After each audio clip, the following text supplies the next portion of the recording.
Thank you, Eddie. Appreciate your time. Can you guys hear me in the back okay? Can you hear me? Okay.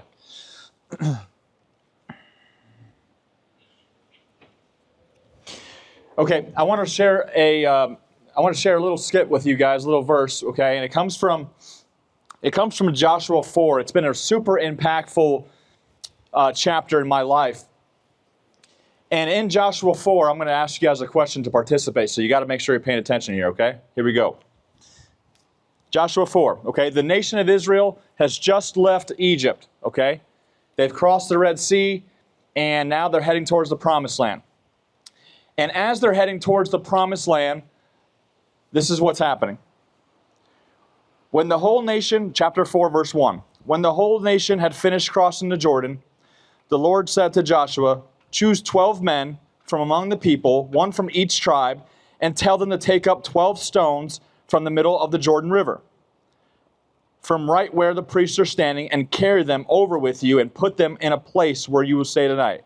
So Joshua called together 12 men he had appointed from the Israelites, one from each tribe, and said to them, go over before the ark of the Lord, your God, in the middle of the Jordan. Each of you, don't forget, don't miss this, each of you is to take up a stone on his own shoulder, according to the number of the tribes of the Israelites, to serve as a sign among you. Don't miss this. In the future, when your children ask you, what do these stones mean? You tell them that the flow of the Jordan River was cut off before the ark of the covenant of the Lord. When it crossed the Jordan, the rivers of the Jordan were cut off. These stones are to be a memorial to the people of Israel forever. Things happen in our lives, all of our lives. We all have stones in our lives, memorials to the Lord.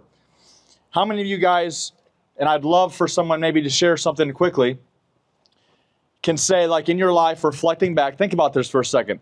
How many of you guys can point to moments where God showed you something and you're like, yeah, that's definitely a stone, a proverbial stone in my life? Raise your hand. Okay. Eddie shared a stone just now. Did you know back in 2017 we were here? Here's a stone that I'll never forget. 2017, I'm in the process of hiring Coach Brian. Where are you at, Coach Brian? Coach Brian, trying to hire him, trying to get him down from Arkansas, I believe. And during that summer, that whole summer, me and our family, all the leadership team and Inspiration, we were like, hey, you know what? Like, we're kind of in trouble financially. We're not going to be able to get paid. So we're like, man, this is going to be tough. But we know God's calling us here. My wife and I are saying this. The leadership team is saying this. Did you know at the end of that summer, we ended up hiring Coach Brian, who's now the director of softball, baseball. And at the end of that summer, I look at my bank account. I didn't get paid not 1 cent. I'm not kidding. I did not get paid not 1 cent. I was scared every week to look at my bank account and say, God, I don't know how I'm going to pay rent this month.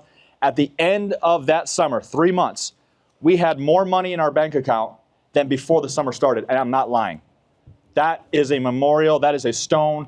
God was in the midst of what we were doing here, and I know his heart remains here. I know that. That was a stone. I want to share with you guys a few different stones that we have had to go through as a family. And so I've got a slideshow here I want to show you. The first pictures, you can kind of maybe like zoom it out a little bit. So some of you guys know her, some of you guys don't. This is Aubrien. Her picture is in the hallway there by the women's bathroom. Aubrien was a 15-year-old student here. She had gone to Inspiration. She was in middle school, went into high school here. Phenomenal student athlete. Loved her. Played softball here. You can go to the next picture. And in the midst of her playing, I remember going out to a tournament in May and being like, man, she's kind of got something going on. She's not feeling well. She doesn't want to go to the park. She's sick a lot. I'm like, man, this is kind of a difficult situation. Why is she feeling this way? But in the midst of that, she was playing tournaments in the weekend, doing her thing, playing with many of the teammates who are still here, who are seniors this year. And I remember going to the doctor like 3 different times, and all 3 times the doctor's like, well, here's a sinus medicine, here's a different one, this one doesn't work, here's another one. Finally, we went to All Children's Hospital in St. Petersburg across the bridge. And if you can see on the screen here, it's kind of tough to see, but basically this is a picture of her skull. And there's a softball size tumor right behind her eye that had been growing for months and months and months. And we didn't really realize it because she had lost her taste and smell, and it was kind of that COVID time where you're like, everyone's losing their taste and smell because of COVID.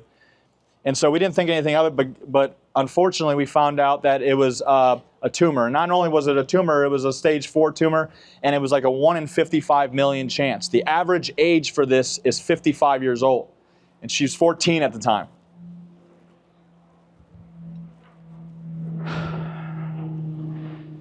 So we get in there, and you can go to the next picture, Jason. This is a picture, it's tough to see, but it's a picture of Kimber. And we were waiting for like hours for the doctors to get out of there and show us what was going on. And it's a picture of Kimber as we're waiting.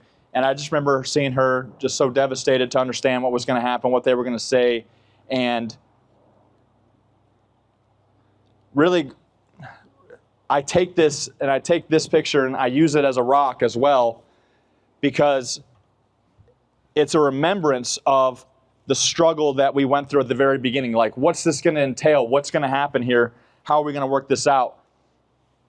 And the next picture I'm going to show you guys, I really felt like this is a picture of me and Aubrien. It's tough to see, but it's a picture of me and Aubrien, and we're laying in her bed, and she had just gotten her scans done.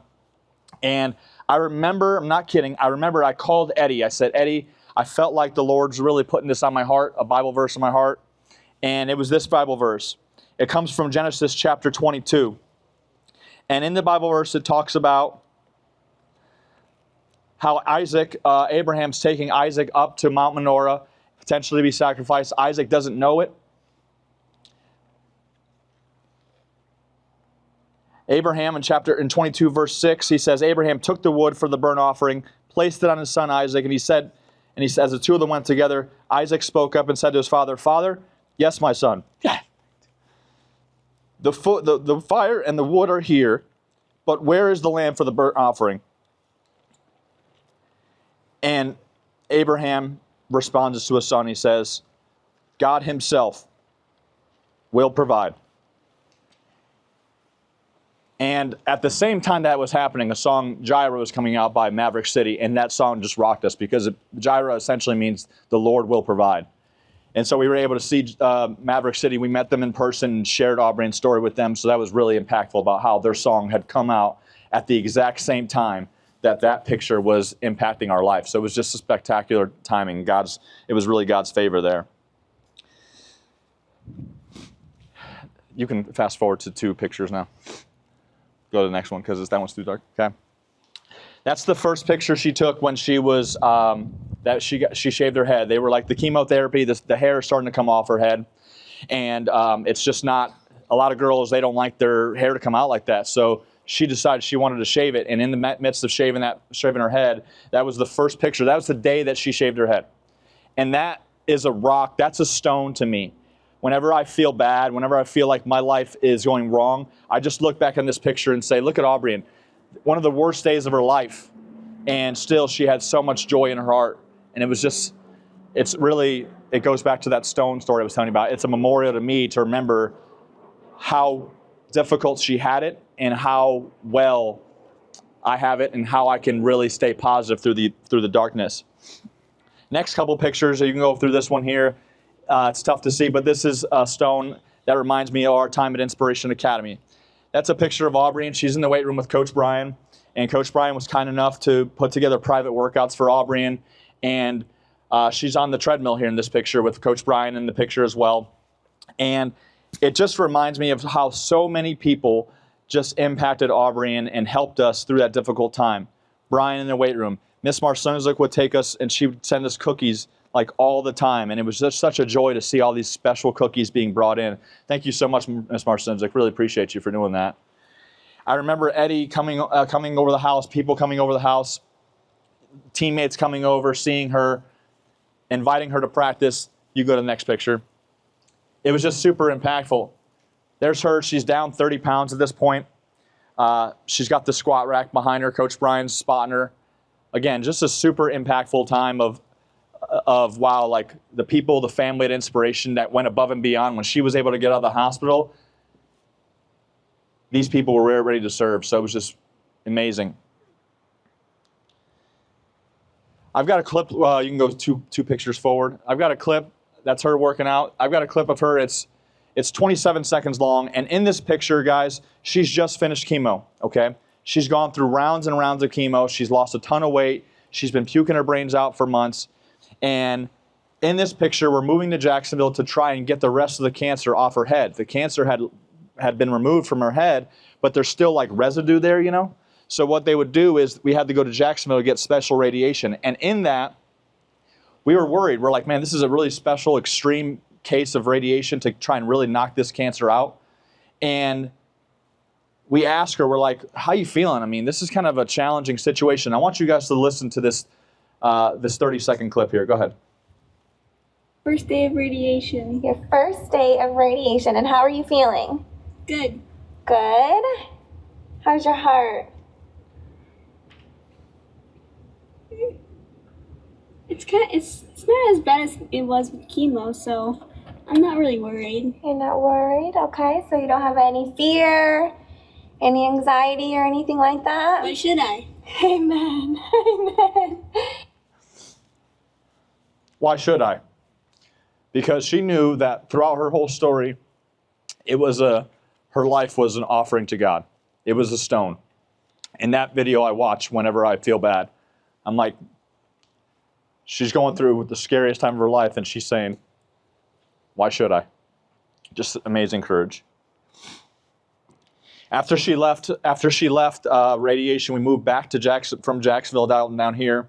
She loved to take baths. It was like her favorite thing. So we would help her into the bathtub, and we would help her out. And so it was tough because she couldn't get in and out. We would have to help her. And in the midst of that, we would have to really climb into the tub with her to put her down. And I remember I made a mistake. I'm going to let the plane pass.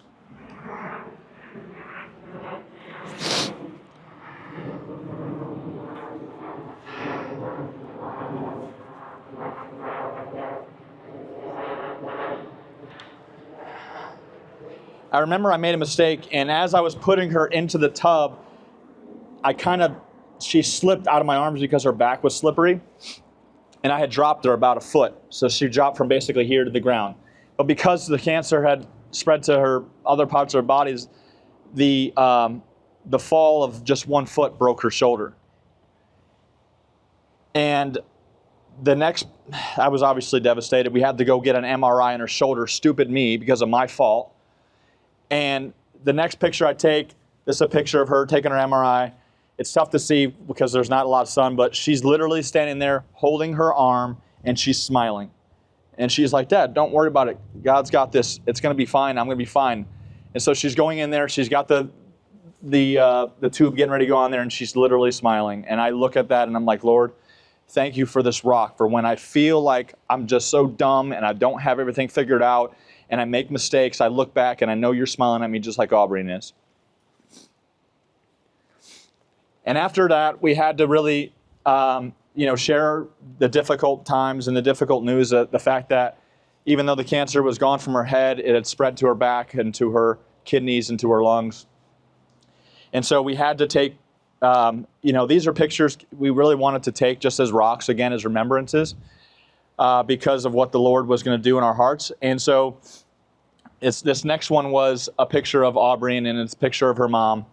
And Aubrien's obviously her arm is broken, and we're just kind of laying there and just settling into what's happening and how it's happening. It's like, it's easy to say, why me, Lord? Why is this happening to us? Why am I going through all these difficult times?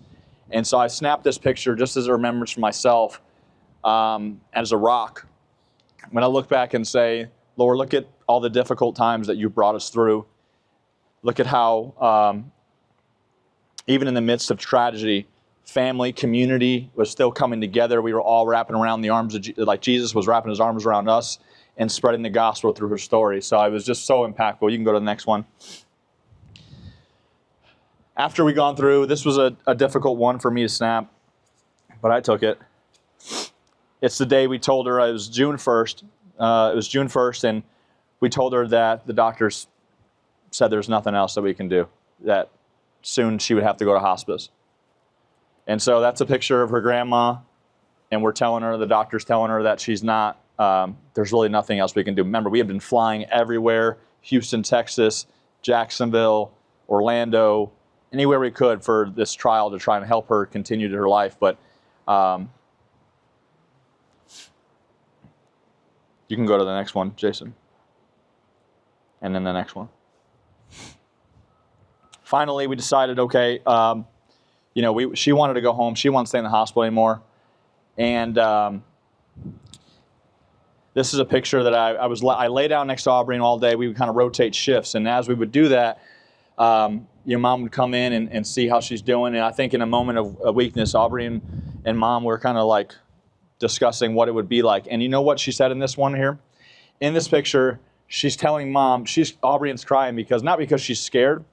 She's crying because she's telling us that she's really, really worried about how mom and I are going to get along without her, like how we're going to survive without her, and that she's really sorry that she can't be here any longer. And that was the heart, the selfless heart that she had here. And it was just amazing to be around. And I look at that rock and I'm like, man, Lord, thank you so much that I snapped that picture in that time, even though it looks horrible. Thank you that I was able to snap that picture, because I'm able to reflect now on the selflessness of Aubrien and how much she loved us, regardless of if it was detrimental to her. So just an amazing, amazing shot. And as we were getting ready to finalize her last moments, these are basically her last moments of her life. She can't move anymore. She's bedridden. And in this shot, her grandfather is behind her, and the phone is right by her ear, if you can see it. And we're playing music in the background, and it's right by her ear. And all she can do at this point is lift her hands, literally like just a few inches. But you can see both of her hands are raised. She's worshiping God. She can't breathe. She can't breathe anymore. The mask is on her face. But even in that instance, to the very end, to the very last moments, to the very last movements of her life, she still was worshiping God. And I use this picture sometimes as a rock, as a memorial, to say, Lord, thank you so much that even in the midst of the absolute worst circumstance, I can still worship you, just like Aubrien did. And then we were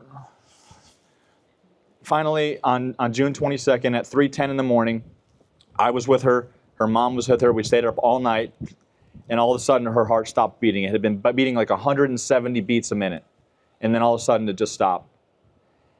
And Aubrien passed away June 22nd.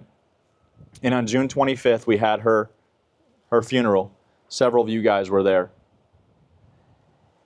And we snapped this picture because even in the midst of tragedy, this is a reminder of a rock to me. This is a picture of my wife. She's on her hands and knees.